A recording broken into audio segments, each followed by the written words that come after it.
Located in Scott City, Missouri, near Cape Girardeau. Semo Port is on the Mississippi River, midway between St. Louis and Memphis, Tennessee. Its 1,800-foot slackwater harbor is located just upstream from the Ohio River and downstream from the Illinois and Missouri rivers, giving this location a tremendous geographic advantage. Other great advantages of this port are its new and modern facilities, designed to operate even during times of high floods, and the fact that Semo Port has ready access to all 5 modes of transportation: river, rail, highway, pipeline, and air.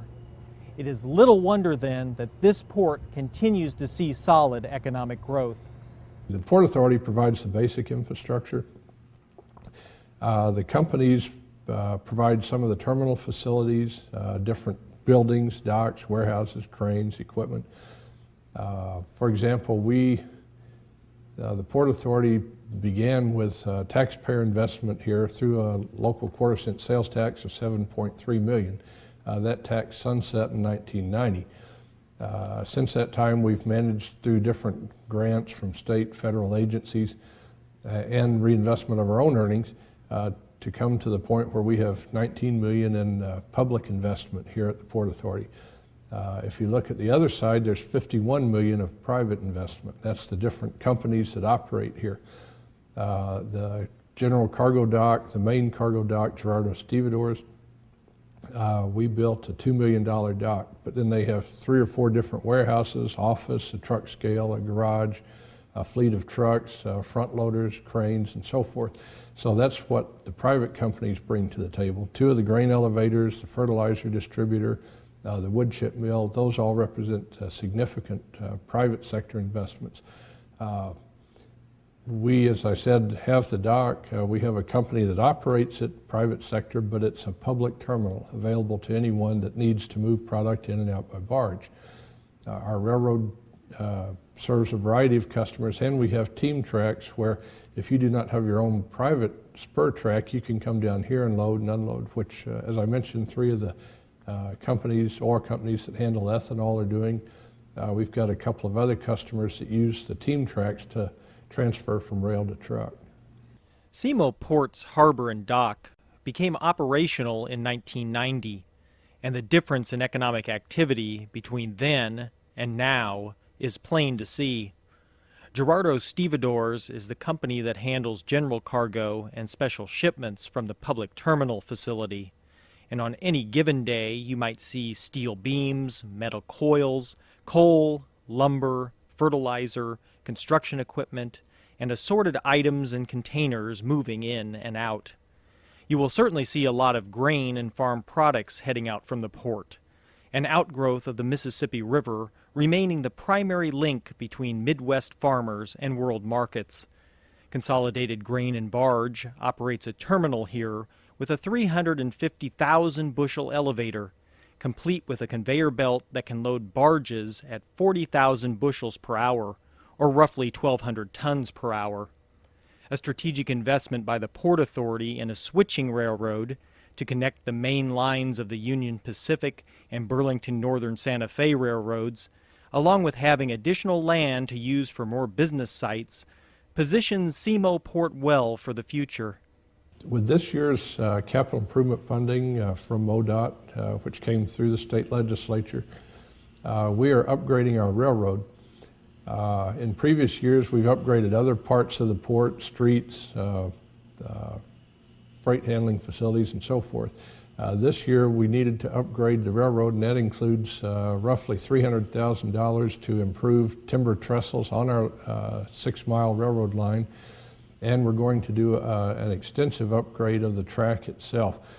What we had previously, what we have today is good for a small volume, 10-mile-an-hour operation.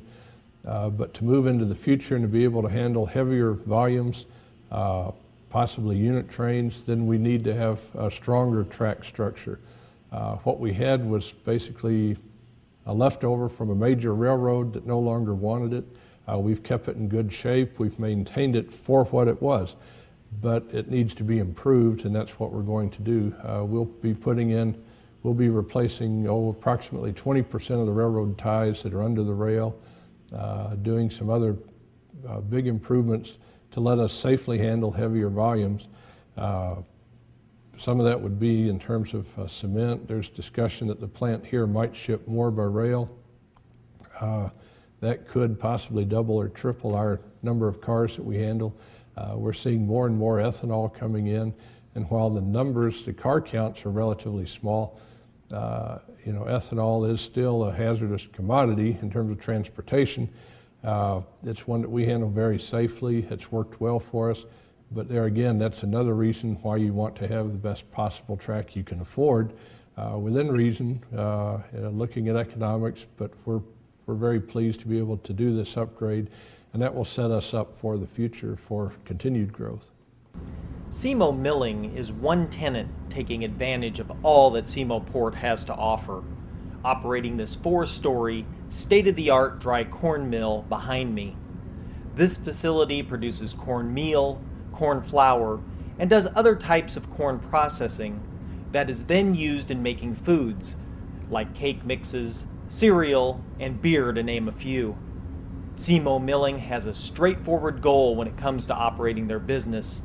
They want to be the best milling company in the world, offering the highest quality and most consistent product in the industry.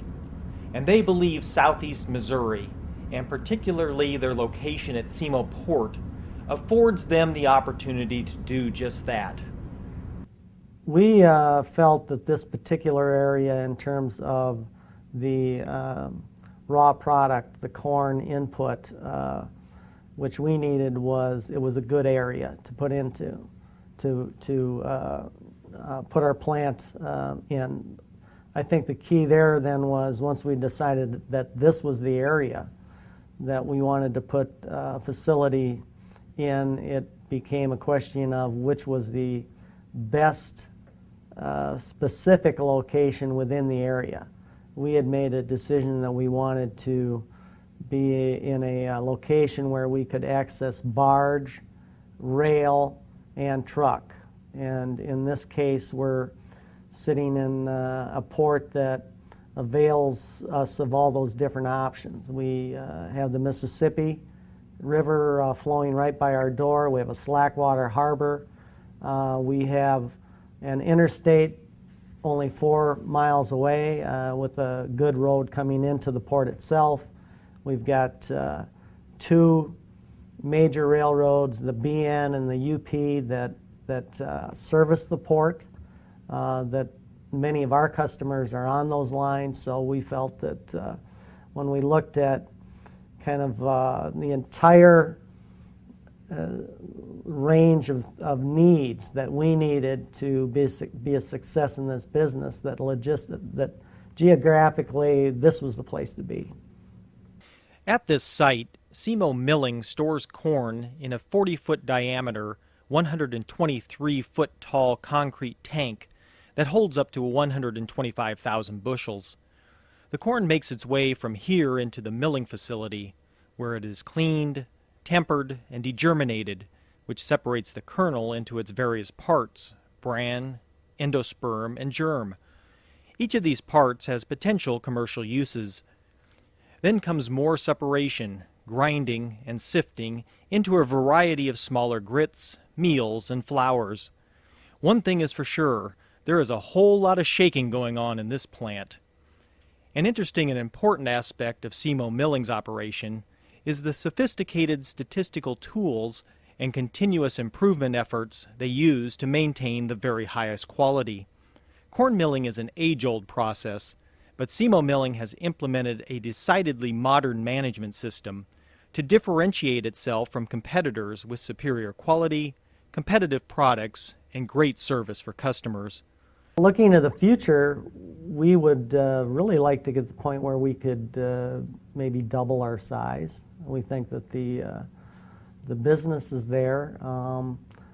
The whole transportation side of this business is something that is more and more important in terms of how close you are to your customer. And we think that we're in a situation where we're close to some of our major customers. We'd like to increase our volume in terms of what our production capacity is.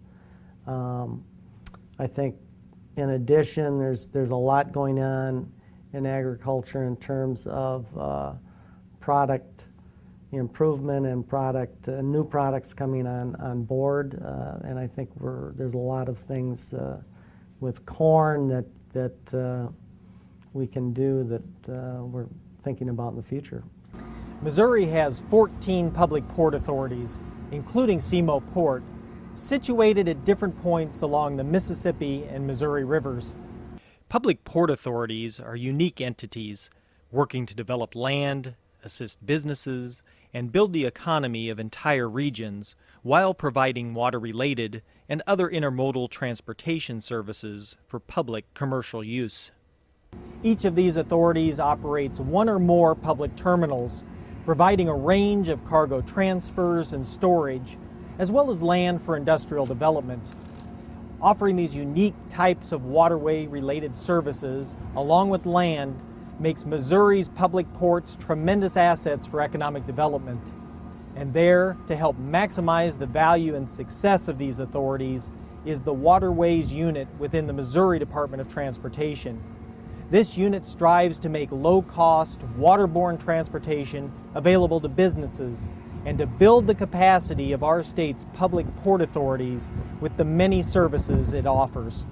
Public port authorities are authorized through state statute. They make application to the Department of Transportation, and they're authorized in that way. A public port authority is a political subdivision of the state, much like a city or a county. Other than technical assistance, we do have a couple of financial programs that they can apply for. The first one is the Administrative Grant Program, and it provides operating funds for the ports. It will help ports that are just getting started to hire personnel, open an office, and that type of thing. And then there's the capital program that they can apply for that will help with infrastructure needs at the facilities. So this last year we finally did get some capital improvement funds, a very good amount to get started with the port authorities. We got $6.65 million, and we're doing several projects at port authorities around the state with that money. And a lot of those address the multimodal aspect as far as rail connection to the port and for highways. Existing operations at Semo Port added an estimated $46 million to Missouri's economy last year. Industries that operate within the port's 500 acres directly employ nearly 300 people, and this is expected to expand. That direct employment leads to spin-off jobs and additional benefits that are felt throughout the region's economy, as these port-centered industries purchase goods and services from surrounding communities. And, in addition, the port remains a ready site, with the infrastructure all in place to attract further industry and promote additional commerce to keep increasing its multiplier effect. As Semo Port demonstrates, our state's public ports provide great economic development potential and significant economic returns for our riverside regions in Missouri. Really, a port is basically an industrial park that's located next to the river, so I think it is a lot about jobs, especially as our economy seems to be moving more towards transportation logistics. So I think it's a natural that from the port perspective, they don't really generate a huge amount of jobs as far as warehousing, but the economic impact and how it filters to the whole area in allowing a way to transport in like fertilizer and transport out different materials. So it's very much ingrained. I mean, it's just a huge economic generators. I don't have the specifics off the top of my head, but I think you really can't say ports without saying economic development. They're just so ingrained together. Missouri is situated at the crossroads of America, making the Show Me State a true center for business opportunity and a transportation and logistics leader. Within a day's drive, you will find over 40% of the U.S. population, households, effective buying income, and total manufacturing establishments.